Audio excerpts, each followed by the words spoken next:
에베소서 4장 7절에서 16절 말씀. 우리 각 사람에게 그리스도의 선물의 분량대로 은혜를 주셨나니 그러므로 이르기를 그가 위로 올라가실 때에 사로잡혔던 자들을 사로잡으시고 사람들에게 선물을 주셨다 하였도다. 올라가셨다 하셨은즉 땅 아래 낮은 곳으로 내리셨던 것이 아니면 무엇이냐.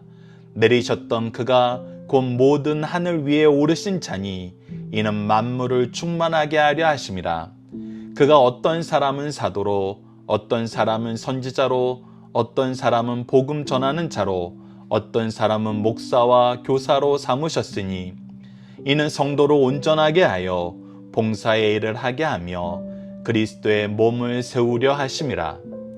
우리가 다 하나님의 아들을 믿는 것과 아는 일에 하나가 되어 온전한 사람을 이루어 그리스도의 장성한 분량이 충만한 데까지 이르리니 이는 우리가 이제부터 어린아이가 되지 아니하여 사람의 속임수와 간사한 유혹에 빠져 온갖 교훈의 풍조에 밀려 요동하지 않게 하려 함이라.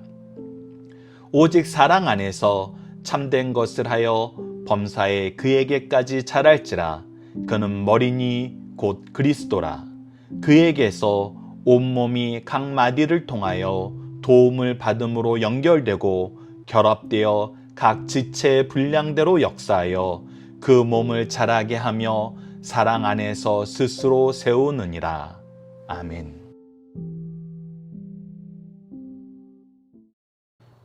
안녕하세요. 승리한산 가족 여러분, 그리고 강성성경 연구원 여러분. 오늘 에베소서 13번째 시간으로 에베소서 4장 7절에서 16절 말씀을 양육과 봉사로 그리스도의 몸을 세우자라는 제목으로 함께 말씀을 나누도록 하겠습니다. 자, 7절을 보십시오. 우리 각 사람에게 그리스도의 선물의 분량대로 은혜를 주셨나니. 자, 하나님께서 이미 우리를 향한 하나님의 계획이 있고 그 계획 안에서 성자 예수님을 통해서 구원을 성취하시고 그 성취를 성령을 통해서 우리에게 적용해 주시는 것을 우리가 이미 에베소서를 통해서 확인했습니다. 그런데 이런 우리에게 하나님께서 특별히 또 허락해 주시는 것이 있는데 그것이 뭐냐면 바로 은혜를 주셨다는 것입니다. 이 은혜를 근데 어떻게 주시냐면 우리 각 사람에게 그리스도의 선물로, 우리가 어떤 이 은혜를 받을 만한 자격이 있고 어떤 업적이 있어서 주는 것이 아니라 그리스도의 선물로 주셨는데, 선물로 주실 때 어떤 방식으로 주시냐면 우리의 분량대로 주신다는 거예요. 우리에게 필요한 만큼, 우리가 감당할 수 있을 만큼 하나님께서 이 선물을 주신다는 것입니다. 그래서 이 선물을 주시는 것을 통해서 우리가 또 무엇을 믿게 만드냐면 8절로 10절이 굉장히 중요한 말씀인데, 우리가 은혜를 받았다는 거, 우리가 하나님의 은혜 안에서 산다는 거, 은혜로 은사를 받고 직분을 받고 사명을 받았다는 거, 여러 가지 할 수 있는 능력의 역사가 우리 삶 속에 있다는 것은 무엇을 증명해 주고 있냐면 8절부터 보시죠. 그러므로 이르기를 그가 위로 올라가실 때 사로잡힌 자들을 사로잡으시고 사람들에게 선물을 주셨다 하셨도다. 이거는 시편 68편 18절 말씀의 인용인데, 이 부분이 무엇이냐면 승리의 역사를 경험하게 하실 때 하나님께서 우리가 사로잡혔던 포로된 상태에서 우리를 다시금 그의 백성으로, 그에게 사로잡힌 자로, 하나님께 사로잡힌 자로 우리의 소속을 바꿔주신다는 거예요. 바꿔주시고 나서 우리에게 무엇을 주시냐면 선물을 주신다는 것입니다. 시편 68편 18절에서는 이 사로잡았던 사람들에게, 즉 사탄의 세력에게, 세상의 권세들에게, 그들에게 포로되었던 사람을 사로잡아올 뿐만 아니라 우리가 고대 전쟁에서 나타난 것처럼 그들이 가지고 있는 모든 재물을 우리의 소유로 뺏어 오시는 것처럼 그들에게 모든 것을 그들이 스스로 내놓게 해서 다 받으신다는 표현으로 쓰고 있어요. 그런데 이것을 하나님의 은혜의 승리 안에서 이 사로잡았던 그 사람들에게 포커스를 두고 있어요. 이 시편 68편에서는 우리를 사로잡았던 악한 세력에게서 우리를 뺏는 거에 포커스를 두셨다면은 오늘 본문 말씀은 사로잡혔던 우리에게 포커스를 두어서 어떻게 하시냐면 사로잡았던 자들을 사로잡으시고, 즉 그의 소유로 바꾸시고 그들에게, 그 사람들에게 선물을 주신다는 거예요. 그가 이미 다 얻었던 그 악한 세력에게서 걷어오셨던 모든 은사를 우리에게 나눠주신다는 것입니다.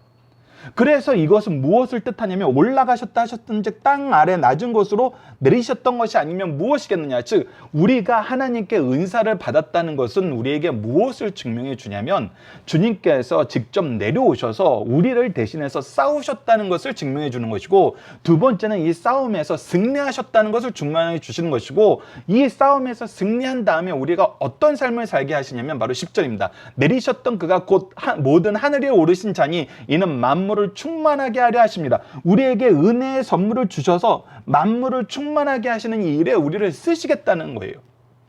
그래서 우리가 은혜를 받았습니다라는 이 표현 안에는, 하나님께서 우리에게 은혜를 허락하여 주셨습니다라는 이 표현 안에는 바로 이 역사가 포함되어 있고, 이 역사를 인정하고 의지하고 이 역사 안에서 우리가 살고 있음을 얘기한다는 거예요.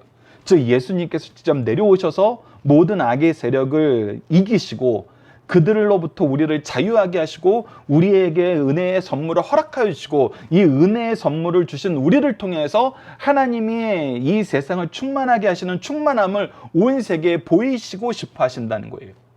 그래서 이 일을 위해서 우리가 각각의 분량대로 은혜를 받는데, 이 분량대로란 표현이 여러분 16절에서 동일하게 나오는데, 이 부분은 우리가 참조적인 말씀을 통해서 좀 더 살펴보도록 하겠습니다. 그 분량대로 우리를 어떻게 세우셨냐면, 어떤 사람은 사도로, 어떤 사람은 선지자로, 어떤 사람은 복음 전환자로, 어떤 사람은 목사와 교사로 삼으셨으니, 자, 이 말씀을 보면은 우리가 성령의 은혜로 각각의 받은 은사에 대해서 표현할 때 로마서와 고린도 전서에서 표현하는 거하고 이 에베소서에서 표현하는 거하고 조금 다른 부분이 있어요. 우리가 로마서 12장 6절로 8절을 봅시다. 우리에게 주신 은혜대로 받은 은사는 각각 다르니 혹은 예언이면 믿음의 본수대로, 혹 섬기는 일이면 섬기는 일로, 혹 가르치는 자면 가르치는 일로, 혹 위로하는 자는 위로의 일로, 구제하는 자는 성실함으로, 다스리는 자는 부지런함으로, 긍휼을 베푼 자는 즐거움으로 할 것이니라 라고 얘기하면서, 우리가 일반적으로 교회 내에서 여러 가지 목적을 가진 조직 형태에서 나타나는 일들에 대해서 우리에게 필요한 은사를 주심을 얘기를 해요.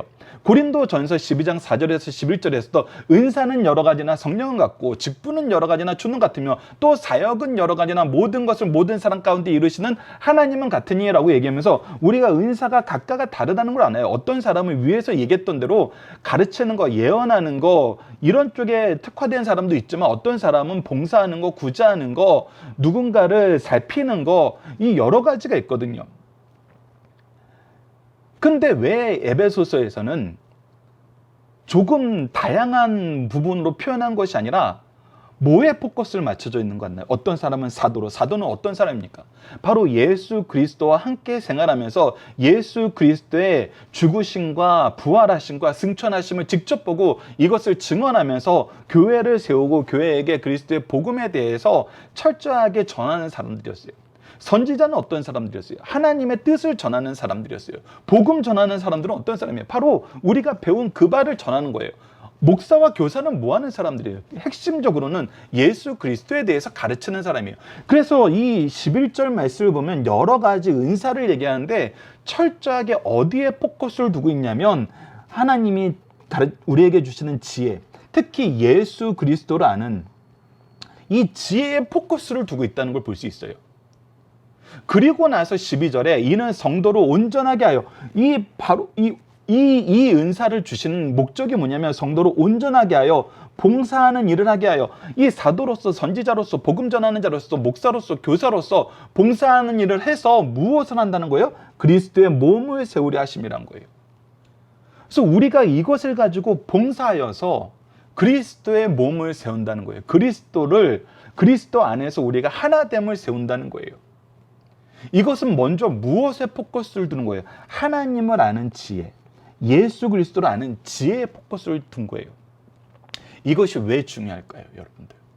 이것이 중요한 이유에 대해서 로마서 10장 2절에서 3절, 우리가 자주 인용하는 말씀인데 이 말씀에 있습니다.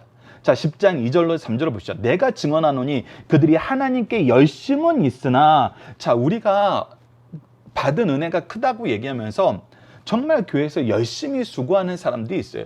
열심히 일하는 사람이 있어요. 근데 로마서 10장 2절로 3절에 유대인들이 그러하다는 거예요. 유대인들만큼 열심히 있는 사람이 없다는 거예요. 근데 그들이 잘못하고 있는 게 있는데, 그것이 뭐냐면 올바른 지식을 따른 것이 아니라 하나님이 주시는 올바른 지혜, 올바른 구속의 역사에 대한 그 놀라운 비밀을 아는 것에 따르는 것이 아니라 하나님의 의를 모르고 자기 의를 세우려고 힘써 하나님의 의에 복종하지 않으니라. 그래서 올바른 지식을 따르지 않고 자기 중심적인 해석을 하고 자기가 세운 목표를 무조건 하려는 거예요. 그러다 보니까 하나님의 의는 모르고 자기가 생각하는 자기 의에 빠져서 오히려 하나님의 의에 힘써 복종하지 않은, 하나님의 뜻을 거스르는 삶을 산다는 거예요. 그래서 여러분들, 우리가 하나님의 뜻을 아는 것이 중요하고, 교회가 정말 온전하게 서로 봉사하면서 그리스도의 몸을 세우는 데는 이 하나님의 뜻을 아는 것이 너무나 중요하다는 거예요. 그래서 철저하게 하나님을 바로 알게 하는 이 직분을, 이 은사를 에베소서에서는 더 강하게 표현하고 있어요. 그러면서 우리가 또 주목해서 봐야 되는 것이, 다시 7절로 올라가면 우리 각 사람에게 그리스도의 선물을 분량대로 우리 각 사람에게 하나님께서 이 은사를 주신 뜻이 있고, 그 목적은 하나님의 영광을 위한 것이고 우리가 온전하게 그리스도의 몸을 세우는 것인데, 이 안에서 자기 의를 찾기보다는 내 의가 아니라 나를 위해서 준비해 주신 하나님의 역사 안에서 하나님의 의가 뭔지 먼저 발견하라는 거예요. 왜 제가 이 말을 반복하면서 강조하냐면, 우리가 신앙생활을 하면서 직분을 받기 전에는, 어떤 기간을 담당하기 전에는 철저하게 나에게 이런 말씀을 주신, 이런 기회를 주신, 이런 봉사를 하게 하신 하나님의 뜻이 무엇인지를 항상 묵상하는 생활을 해요. 근데 어떤 자리에 딱 오르고 나면은 그동안 자기가 나빴다고 생각하는 것만 봐요. 아니면 자기가 보기에 더 좋은 거라고 생각하는 것만 봐요. 그래서 이전에 그 일을 했던 사람을 부정하는 것으로 계속 시스템을 바꿔가려고 그래요. 이것이 세상에서는 그럴듯해 보여요. 세상에서는 그런 경우가 종종 있어요. 그리고 자기의 리더십을 세우기 위해서는 이전에 있던 사람들을 지우는 경우가 있어요. 근데 교회의 통치자는 하나님이시고, 교회의 그 통치를 위해서 우리에게 능력 주신 분도 하나님이시고, 이 능력은 철저하게 하나님의 뜻에 의해서 이루어지고 있는 거예요. 그래서 우리가 더 주목해서 봐야 될 것이 무엇이냐면, 지금까지 이 교회를 위해서 역사하시고 이 자리에서 수고하신 분들의 수고의 역사가 무엇인지를 기억해야 돼요. 그거를 통해서 이곳을 향한 하나님의 뜻이 무엇인지 바로 알고, 그리고 이 알 안에서 내가 이 직분을 받은 의미가 무엇인지 깨닫고, 이 연속성과 통일성을 계승하면서 은혜를 확장시켜 나가야 되는데, 이상하게 어느 자리에 오르게 되면은 이전 사람들을 지우고 이전 사람들의 역사를 없는 것 취급하려고 그래요, 교회에서도. 근데 그것은 올바른 지식을 따르는 것이 아니란 것입니다. 온전케 하시고 하나 되게 하시고 지금까지 있게 했던 하나님의 역사를 부정하는 것으로 가기 쉽다는 거예요. 그래서 우리가 더더욱 이 지혜의 은사에 순종할 줄 알아야 되고, 지혜의 은사를 감사할 줄 알아야 된다는 것입니다. 자, 그래서 우리가 목표로 삼는 것이 무엇이냐면 13절에서 계속 이것과 연결돼서 우리의 삶에, 우리 교회에, 우리 가정에, 우리 자녀들을 위한 목표로 삼을 것에 대해서 얘기를 해요. 자, 13절 보시죠. 우리가 다 하나님의 아들을 믿는 것과 아느니. 자, 보십시오. 믿는다는 건 뭐예요? 듣지 않으면, 알지 않으면 믿을 수 없어요. 그러니까 우리가 믿는 것과 아는 것은 다른 것이 아니에요. 동일한 거예요. 예수 그리스도의 복음 안에 있는 거예요. 그래서 이 일에 하나가 되어 온전한 사람을 이루는 거예요. 그러니까 하나님께서 우리에게 주신 은혜의 역사 안에서 우리를 위해서 먼저 사도가 되고, 먼저 선지자가 되고, 먼저 복음 전하는 자가 되고, 먼저 목사가 되고, 먼저 교사가 되어서 우리를 가르쳤던 부분들의 가르침 안에서 우리가 말씀이 그러한가 하여 상고하면서 묵상하면서 말씀과 틀린 부분이 있으면 검증하고 확인하고, 이 부분을 말씀으로 이끌어가는 건 당연한 거지만 말씀에 일치된 것이 있음에도 불구하고 말씀의 은혜로서 우리에게 주었던 것에도 불구하고 자기 일을 위해서 잘못된 지식으로 가는 것은 우리가 거를 줄 알아야 되고, 오히려 이런 일에 올바로 나아갈 때 우리가 온전한 사람을 이루게 되어서 무엇이 되냐면 그리스도의 장성한 분량, 그리스도의 장성한 분량이라는 건 무엇이냐면 그리스도를 온전히 알게 되는 거예요. 그리스도를 온전히 따르게 되는 거예요. 그리스도와 함께 그리스도 안에서 그리스도를 향하여 가는 삶이 우리에게 가장 중요하고, 이 일을 위해서 우리에게 주신 은혜가 얼마나 조화롭게 역사하는지를 우리가 즐거워하는 삶을 사는 거예요. 그래서 그것이 충만한 데 이르리니, 그래서 이것과 반대되는 것은 무엇이냐면 14절을 보십시오. 이는 우리가 이제부터 어린아이가 되지 아니하고, 어린아이는 뭐냐면 무엇을 위해서 이 일이 일어나는지 전체적인 흐름의 맥락이나 역사는 보려 하지 않고 지금 현재 눈앞에 있는 것만 보려고 그래요. 지금 내가 생각한 것만 보려고 그래요. 이런 부분이 이제 어린아이들의 연약한 부분인데, 이렇게 되지 말고 사람의 속임수와 간사한 유혹에 빠져 온갖 교훈의 풍조. 자, 그래서 계속해서 교회에서 가장 많이 나오는 이야기 중에 가장 어리석은 이야기가 뭐냐면, 우리의 예배의 모습이라든지 예배가 지금까지 유지되었던 이 모든 것이 하나님께서 이것이 잘못되었으면 하나님께서 이것을 심판하셔서 고치세요. 근데 수세기 동안, 특히 우리 한국 기독교 역사 100년 동안 이어왔던 어떤 모습이 있다는 것은, 은혜로운 모습이 있다는 것, 이거 하나님이 기뻐하시는 거예요. 대표적인 경우가 새벽 예배 같은 것이죠. 우리 한국에만 있는 독특한 것이라 그러면서 어떤 사람들은 막 이걸 굉장히 싫어하고 이것을 굉장히 우상적인 행위라고 생각하는 사람들이 있는데, 여러분들 그런 거였으면 벌써 하나님께서 막으셨어요. 그러나 한국교회가 정말 하나님의 은혜 가운데에서 자라게 되었다는 것은 새벽 예배를 비롯해서 여러 가지 기도의 모임을 통해서 이루어진 것이 사실이거든요. 근데 이것이 이제는 필요 없다라고 얘기하든지, 이제는 틀렸다라고 얘기하든지, 이제는 바뀌어야 된다고 얘기하는 것이 바로 온갖 교훈의 풍조예요. 그리고 그것을 안 하게 하려고 여러 가지 이론적인 것을 제시를 하는데, 그 이론적인 제시를 하기가 항상 너무 한쪽에 치중된 거예요. 예수님께서도 우리에게 교훈을 주실 때 우리가 세금을 바쳐야 됩니까 말아야 됩니까 할 때 세금을 바쳐라 말아라, 이렇게 어떤 한쪽에 그런 포커스를 두신 것이 아니라, 하나님께도 합당한 영광을 돌리고 가이사의 것은 가이사에게 줌으로써 그가 세상의 주권자이면 주권자에게도 합당한 영광을 돌리라는 거예요. 그 부분에 대해서 로마서에서도 계속 얘기하잖아요. 모든 세상 주권은 하나님께로 난 것인데 하나님의 뜻을 먼저 볼 줄 알아야 되는데, 이것이 하나님의 뜻이 무엇인지 아닌지 볼 생각도 안 하고 내가 봤을 때 이거 틀렸다라고 생각을 하는 거예요. 내가 재판관이 돼버리는 거예요. 근데 그런 유혹에, 그렇게 해야 된다는 유혹에 우리가 쉽게 빠지는데, 그것들이 바로 속임수와 간사한 유혹들이란 거예요. 우리는 성경에 나와 있는 분명한 것이 아닌 세상의 어떤 적용하는 가운데 해석이 필요한 거면은 우선은 하나님이 주신 귀한 역사를 지키는 방향으로 가면서 우리가 잠잠히 묵상하고 하나님의 응답하심을 기다릴 줄 알아야 돼요. 근데 세상 사람들은 하나씩 다 자기가 해석하고 자기가 판단하고 자기의 판단대로 오라고 얘기하는데, 오라고 얘기할 때 항상 무엇이 끼어드냐면 속임수와 간사한 유혹이 끼어든다는 거예요.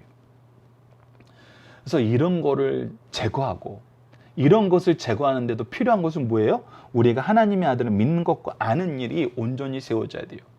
그렇게 되면은 오히려 이런 일에 빠지지 않고 어떤 삶을 살 수 있다는 거예요. 15절에 16절에 오직 사랑 안에서 참된 것을 하며 범사에 그에게까지 전할지니. 즉 우리는 예수 그리스도께서 기뻐하시는 일에 포커스를 잡고 그가 우리를 이끄시는 방향으로 계속 나아가는데 우리는 목표를 삼게 돼요. 그래서 우리가 신앙생활 하면서 세상의 여러 가지 풍조에 우리가 스스로를 조심하라 그럴 때 항상 중요한 기준으로 얘기하는 것이 뭐냐면 우리는 정말 천성을 향해 가고 있어요. 예수 그리스도를 향해 가고 있어요. 그래서 우리가 예수 그리스도로 가는 것을 막는 세력들하고 싸우면서 우리가 해야 되는 것은 이 길을 계속 가는 거예요. 이것이 굉장히 중요해요.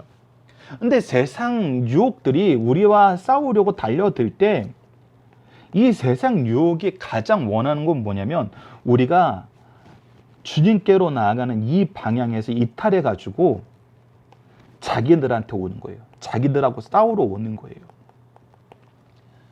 그리스도로 향하는 길에서 벗어나게 하려는 거예요.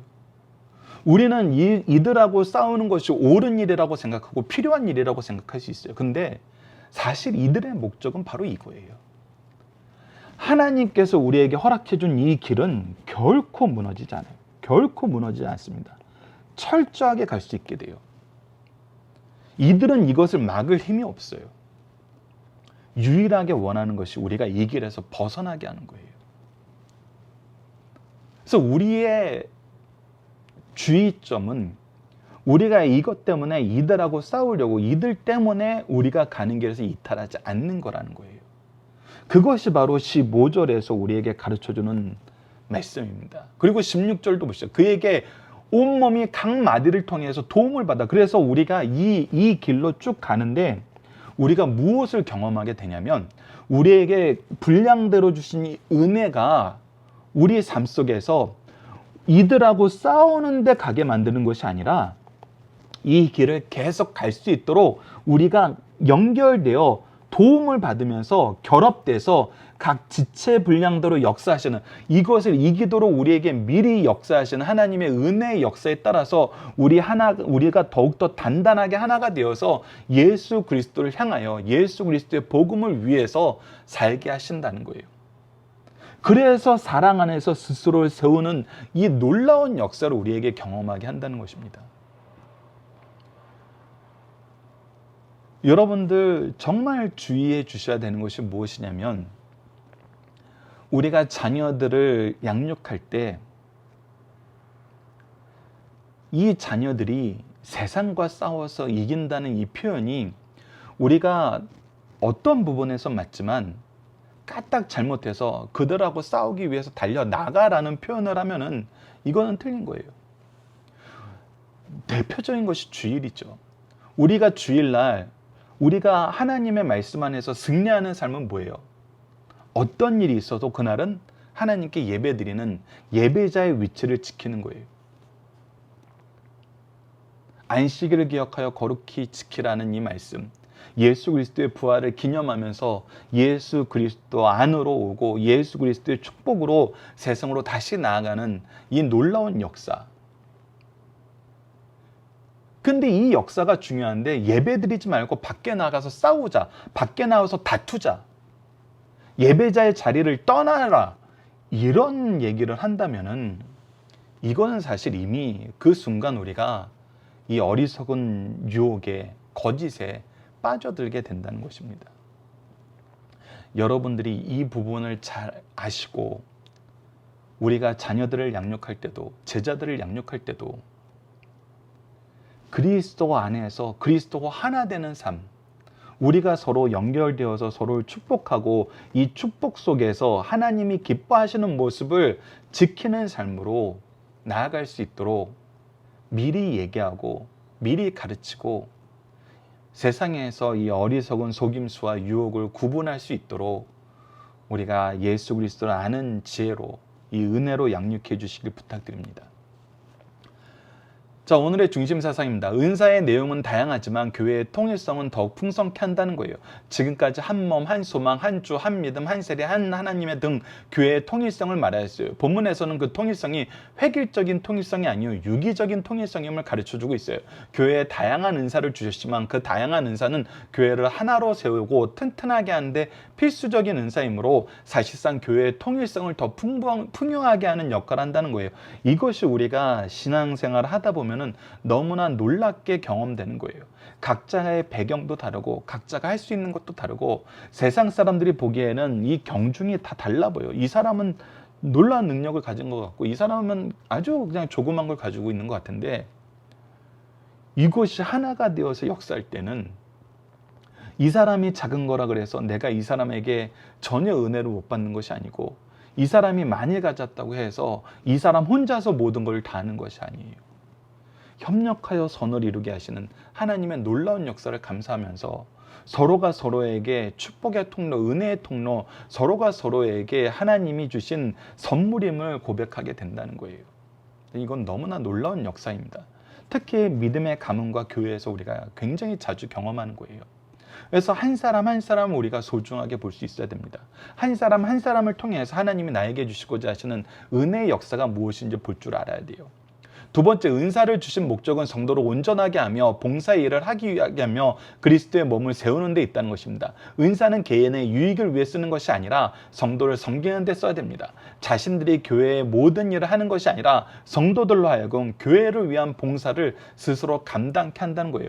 일꾼으로 세우심을 받게 한다는 거예요. 서로가 서로에게 축복의 통로가 되게 만든다는 거예요. 이처럼 모든 은사는 교회를 굳게 세우는 데 사용됩니다. 세 번째, 교회가 추구해야 할 목표는 그리스도를 알고 의지하고 자라서 그리스도의 장성한 분량에 이르는 것입니다. 그 목표의 달성은 영광의 상태에 가서 이루어지지만 성도들이 계속해서 그리스도의 장성한 분량에 이르도록 노력해야 되고, 이것을 통한 열매는 하나님께서 항상 허락해 주세요. 그 열매가 뭐예요? 바로 우리를 통해서 복음이 확장되는 거예요. 예수 그리스도를 믿는 영혼들이 계속해서 우리를 통해서 그리스도 앞에 나아가게 되는 것입니다. 그리스도를 통해서 하나님 앞에 나아가게 되는 거예요. 그 노력은 두 가지로, 소극적으로는 진리에서 어린아이같이 쉽게 떨어져 나가는 안 되며 적극적으로는 사랑 안에서 참된 것을 하라고 권면하는 말씀입니다. 이번 주 공동 기도 제목은 삼위일체 하나님의 은혜 안에서 우리를 능력 있게 하는 하나님의 방법을 바로 알고 실천하는 삶을 살게 하여 주소서입니다. 오늘 본문 말씀을 통해서는 우리가 연약하고 어리석을 때에는 각자의 생각과 목적과 행동으로 교회에 모였지만 교회가 어떤 곳인지 알고 교회를 교회되게 하시는 성령의 역사를 알고 예수 그리스도를 통해 대속의 십자가와 부활의 은혜와 사랑을 알고 이 모든 것을 계획하시고 이루시는 성부 하나님의 긍휼하심과 자비하심과 온유하심과 오래 참음을 알고 하나님의 뜻을 순종하게 하심을 감사합니다. 이제 옛사람을 벗어버리고 새 사람으로 나아가도록 새롭게 하여 주소서 기도하는 우리 승리한 삶 가족 여러분들, 강성성경연구원 여러분들에게 기도합니다. 감사합니다.